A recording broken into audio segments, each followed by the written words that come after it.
What's up, everybody? And welcome to another episode. Hit the like button, subscribe to my channel, and share the video. Hit the join button and become a member. Why? Well, members get exclusive content. Got some content coming your way very soon, members. In fact, I'll drop a video for you all tomorrow. Part 2 of the robbery. That's for my members. I want to thank Dubs again for the thumbnails. He made me yet another thumbnail. If you haven't not checked out his channel is called Dubs. Good person, good dude, and a friend of mine. Check out his channel and subscribe to his channel as well. He's always supported me and supporting my channel, and I thank you for that. Now, the video yesterday, YouTube, they limited my ad production, the ad suitability. I'm assuming it's because of the thumbnail, where the thumbnail showed drugs and a needle and this and that. I'm assuming that was the reason. It could have been something that I said. So I'm gonna be careful in this series about how I refer to certain things. So for the purposes of these videos, let's call the stuff the same thing that I called it when I was locked up, actually. For the trees, let's say Snoop Dogg. For that stuff with the diamonds in there, that white stuff, let's call that Jennifer Aniston. And for that black stuff, that down baby, we'd call that Beyonce. That's what I used to call it in prison.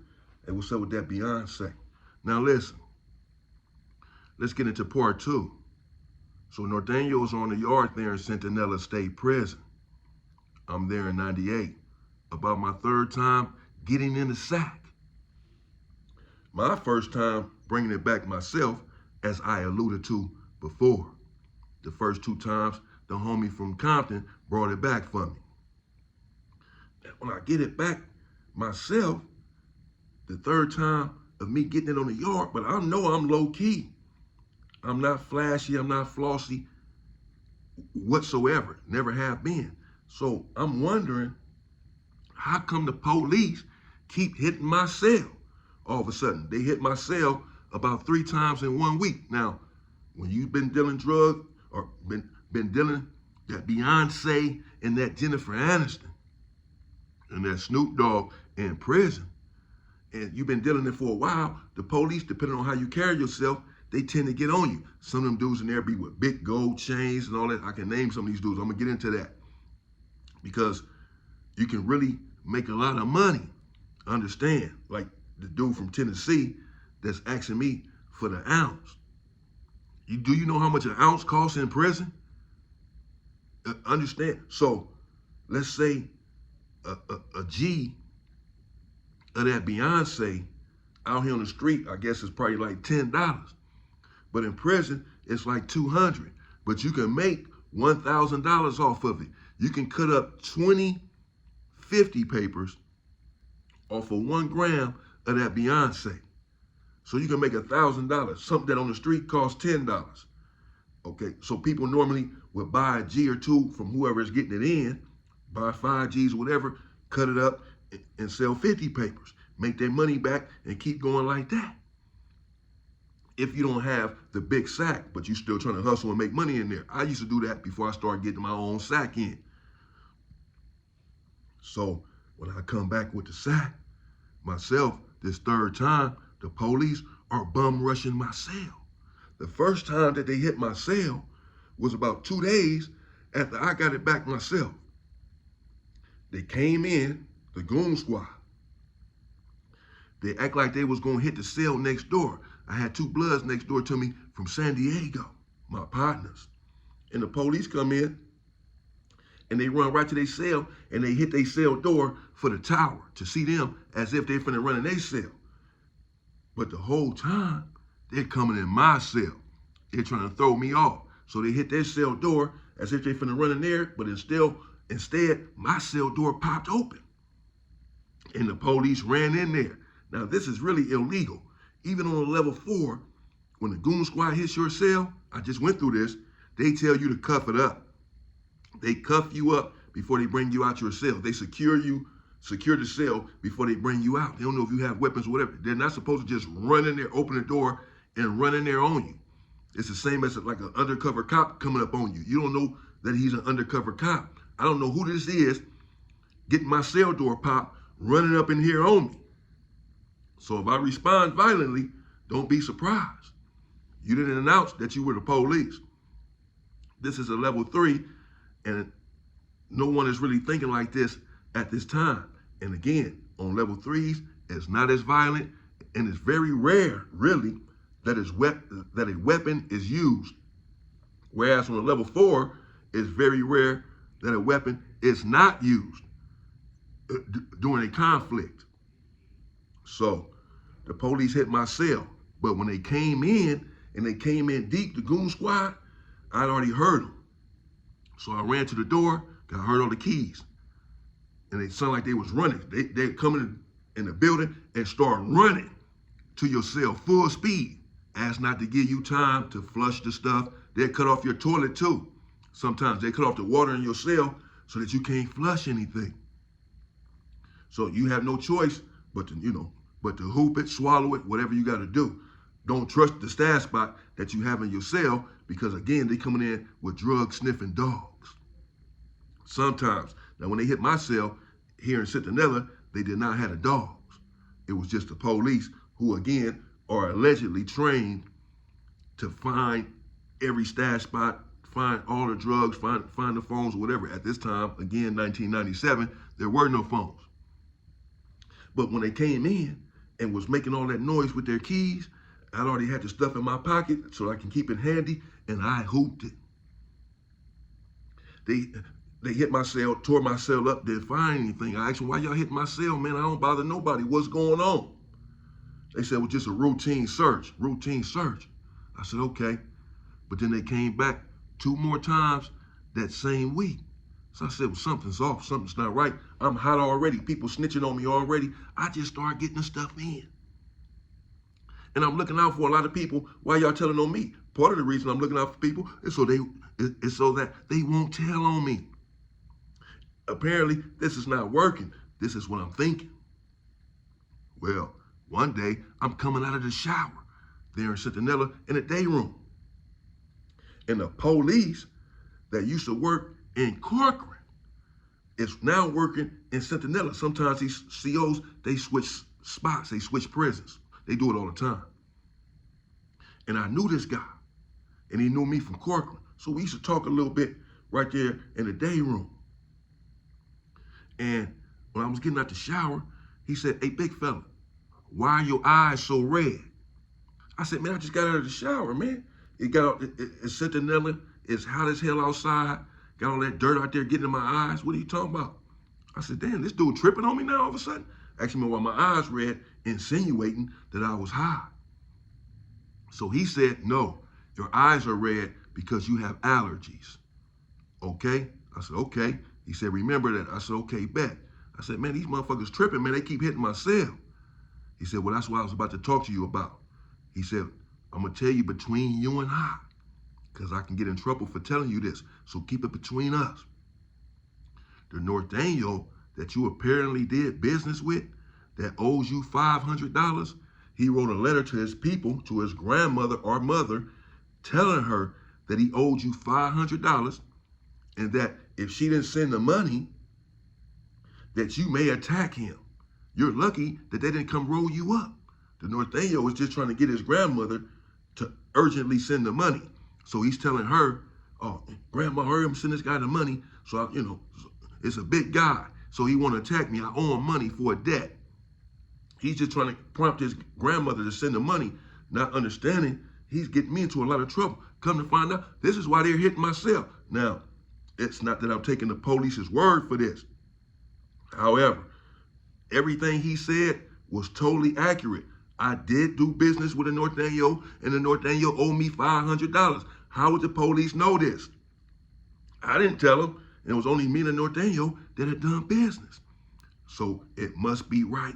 This dude then wrote a letter to his people and got me hot. He keep getting my cell hit. They had hit the North Daniel cell a couple of times too. I'm wondering why they hitting my cell, because I know I'm low key. The police said as much. He said, man, you been low key. Nobody knew anything about you and what you had been doing until that letter came out. They were all reading the letter in the program office, and that's why they been hitting your cell, bro. I said, whoa. So he told me the cell that North Daniel was in, described him, everything. I believe he was in cell 245 upstairs in C-section. So later on that night in the day room, because we had night day room as well in Centinela, I confronted the North Daniel. I asked him. I still just didn't take the police word for it, even though I knew that what he was saying had to be right. Because how else would he know this? That the dude owed me $500 for a deal. So I asked the North Daniel, man, let me ask you, brother, did you happen to write your family a letter telling them that you owed me money and that, you know, they had to get the money to me or else? He said, yeah, man, I wrote my grandmother a letter and I told her that so that you could hurry and get your money, bro, because if not, she'd be slow dragging on sending the money, man. So I just wanted to hurry up and get you your money. I said, yeah, I wasn't putting any pressure on you to get the money to me though, man. And now, according to the police, that's why they hitting our cell. He said, yeah. I said, yeah, they hitting my cell 3 times, as you know, already this week. And they didn't hit your cell a couple times. This is why, because of the letter. I told him they had been reading the letter in the program office.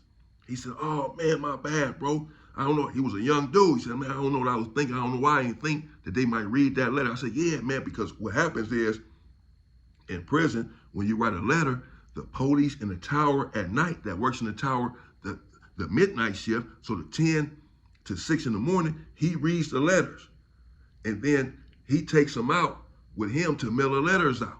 Takes them to the program office, and then they have these system where they send it through the mail room and they mail the letters out. But the tower is supposed to read the letters every night. They don't read all the letters. Sometimes you can put whatever in there. Of course, they're not finna sit there and read 100 letters. Sometimes they don't read any of them. Sometimes you get those officers in there that's just nosy and want to read these freaky letters that you send into your girl. And so they read a lot of letters, certain officers. At any rate, this officer that was in the tower that night apparently had read the letter and knew exactly who the North Daniel was talking about, me. And this is why they hit my cell. So I started getting a little loud because I was upset. I said, man, I can't believe you did that. Man, what was you thinking? That's really all I said. At this time, I don't know anything about a removal. I don't know anything. Again, on level 3s, they rarely use weapons. So I don't know much about a removal. And if a removal is about to happen. But what happened was another North Daniel heard me over there talking to his boy. He came over there and said, everything okay? Everything okay with you too? Because I guess I was getting a little loud because I was upset. I wasn't trying to cause attention to the situation. It was just him and I discussing this, but I was upset because they had been hitting my cell. Come to find out, this is why. So I told the North Daniel, yeah, everything good, man. He told his own people. I didn't say anything. He told his people. He said, yeah, everything feed him, man. I wrote a letter to my people, man, and told them that I owe him some money, and that's why they've been hitting our cell. So the North Daniel said, what? He said, yeah, man, my bad, I tripped out. He ain't thinking, he know he did something wrong, but he thinking it's just gonna be just like that. I'm not, I didn't ask for anything to happen to him. Because again, it's not really like that on the level 3, where you go to their shot caller and ask for a removal and all this. The politics are totally different. Although removals, of course, happen, it's still prison. But rarely are weapons used on level 3, but they are used periodically. The North Daniel immediately left and went over there and started talking to the shot caller, the one that came over there and got into the conversation. The shot caller came over there and talked to me and asked me what happened. I explained to him what I knew, what the police had told me, but not only that, what the North Daniel himself had just told me, what he admitted to. And the shot caller started turning red in the face. He couldn't believe it. He was outraged, disgusted by what he was hearing. So he said, man, what? I said, yeah. He said, oh my God, man, I'm so sorry about that. Got your cell. I got the police hitting your cell. Now they believe that you're selling Beyonce and Jennifer Aniston on the yard. just then compromise your whole operation before it can even really get started. Man, I apologize that my people jeopardized you, compromised you, and put you in that position. And we're going to handle that immediately. That's a no-no. That's a no-go. He has to leave the yard. I said, okay. I mean, it's not something that I'm necessarily asking for. But again, this is their own politics that they govern themselves by. So they felt like it was a transgression against their protocol and that he needed to be removed immediately. Again, this was their call, not something that I had lobbied for. So a couple of days later, right there in the day room, the Norteños, they came out and I was watching because they had made it clear to me that this would be the time and the day that they removed him. If asked me not to talk to him or do any more business with him, that they were going to remove him and still pay the debt. Because sometimes once you remove someone, the debt is paid. That's the debt right there. He ain't paid you your money. We finna have him leaking, and that's that. If we pay you, then he gonna stay on the yard type of thing. You know, someone goes like that. So sometimes you just gotta eat the loss. So I wasn't even expecting payment once they said that they was gonna remove him from the yard. But we're tight with the Norteños, particularly at this time and in this prison at this juncture. And so they said, man, no, bro, because what happened wasn't right. We want to pay you your $500 and get this dude out of here. So I said, okay. They did just that. They paid me my money a couple of days after they got him out of there. But right there in the day room, when we came out for afternoon day room, the Norteños, well, they let me know that they was about to remove him. They caused a distraction to the tower and the police. They got the dude over there by the stairs.